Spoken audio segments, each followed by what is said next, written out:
Hello everyone, welcome to IND maths. आज हम करेंगे the proof of area of trapezium. Area of trapezium का हमें पता है फॉर्मूला क्या होता है, half of sum of parallel sides into height. अब ये फॉर्मूला कैसे आया, अब हम वो करेंगे। सबसे पहले हम देखते हैं कि ट्रेपीजियम की शेप कैसी होती है। Trapezium shape is like this, that is one pair of opposite sides are parallel. कौन सी दो अपोजिट साइड्स? ये वाली। ये पेयर जो है वो आपस में क्या है, पैरेलल है। ये ट्रेपीजियम होती है। ट्रेपीजियम एक क्वाड्रिलेटरल है जिनकी one pair of opposite sides are parallel. Suppose this is A, B, C and D. अब हमने क्या फाइंड करना है? एरिया। तो एरिया के लिए हम क्या करेंगे, इसके लिए कुछ कंस्ट्रक्शन करेंगे like this. Clear? This is the construction. तो हमें दिख रहा है, तो अब ये क्या बन रही है अपनी? ट्रायंगल। ये हमारी क्या बन रही है? रेक्टेंगल। एंड अगेन ये क्या बन रही है हमारी? ट्रायंगल, है ना। तो हमने सपोज कि ये वाली जो लेंथ है A B, suppose this is A. पहले हम यहाँ पे लिख लेते हैं। सो एरिया ऑफ ट्रेपीजियम किस किस चीज से बना?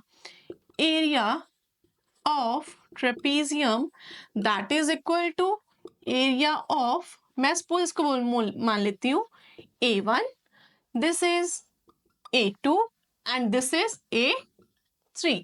सो area of trapezium is equal to, तो मैं टोटल एरिया किस किस किसके इक्वल आएगा? That will be A1 plus A2 plus A3। Clear?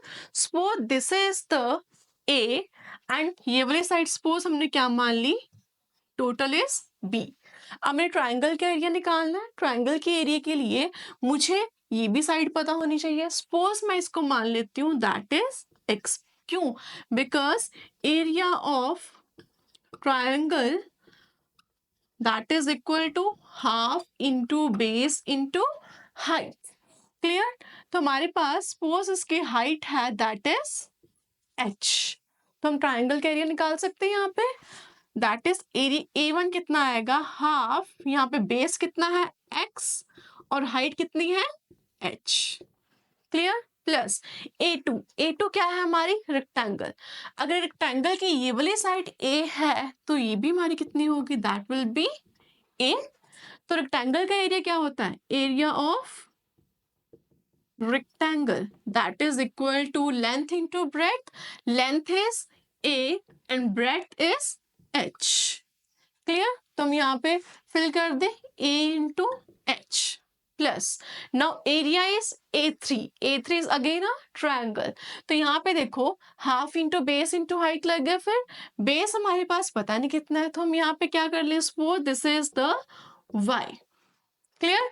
तो क्या आएगा? Half base is y and height is, again अगर ये h है तो ये भी क्या होगी? h, बिकॉज ये हमारी टोटल क्या बन रही है? एक रेक्टेंगल। रेक्टेंगल में अपोजिट साइड्स क्या होती हैं? Equal, that is h। Clear? तो क्या आया? अगर मैं a इंटू एच अलग करूं और ये करूं x into H upon 2 plus y into H upon 2। Clear? That is a into H, half common है ना। अंदर क्या आया? h भी कॉमन आ रहा है, तो आ रहा है x प्लस वाई। अब अगर मैं देखूं टोटल b किसके इक्वल है? That is x plus a plus y। अगर मैंने सारा क्वेश्चन a और b में लाना है तो x प्लस y की वैल्यू निकाल लूं यहाँ से। तो b, अगर मैं a को यहाँ इधर ले आऊं वो माइनस का हो जाएगा। That will be equal to x plus Y. तो x प्लस वाई की जगह पे मैं b माइनस ए लिख सकती हूँ। सो a into H plus H upon 2, यहाँ कितना है? x प्लस वाई की जगह पे हम क्या लिखेंगे? b माइनस ए। क्लियर? अब यहाँ पे देखो h भी कॉमन आ रहा है, यहाँ पे भी h है, यहाँ पे भी h है, तो मैंने h को क्या निकाल लिया? बाहर। तो अंदर क्या आया? a plus B minus A upon 2। अब यहाँ पे हम क्या लगाएंगे? 1। अगर इन दोनों का डिनोमिनेटर सेम नहीं है तो उसको सेम करने के लिए हम यहाँ पे क्या करेंगे? एलसीएम लगाएंगे, एलसीएम लेंगे। So what will be the LCM? LCM कितना आएगा? h, LCM is 2। अब हमने किया हुआ है लोअर क्लासेस में कैसे लेते हैं, पहले 1 को डिवाइड करेंगे 2 से तो कितना आएगा 2, जितना भी डिवाइड करके आंसर आएगा ऊपर उससे क्या करेंगे मल्टीप्लाई। तो क्या आया 2 को a से मल्टीप्लाई कितना आया 2a प्लस, अब 2 को 2 से डिवाइड करेंगे क्या आएगा 1, जितना भी आया आंसर उसको ऊपर करेंगे मल्टीप्लाई। सो 2 को 2 से डिवाइड किया तो कितना है आंसर 1, और जो भी आंसर आया उसको ऊपर से क्या करेंगे मल्टीप्लाई। 1 इंटू b minus a, clear. So that will be equal to h 2a plus b minus a upon 2, that will be equal to h 2a में से a माइनस क्या है, लाइक टर्म्स इकट्ठे कर ले, 2a में से a माइनस क्या कितना आया a प्लस b अपॉन 2 आ गया हमारे पास।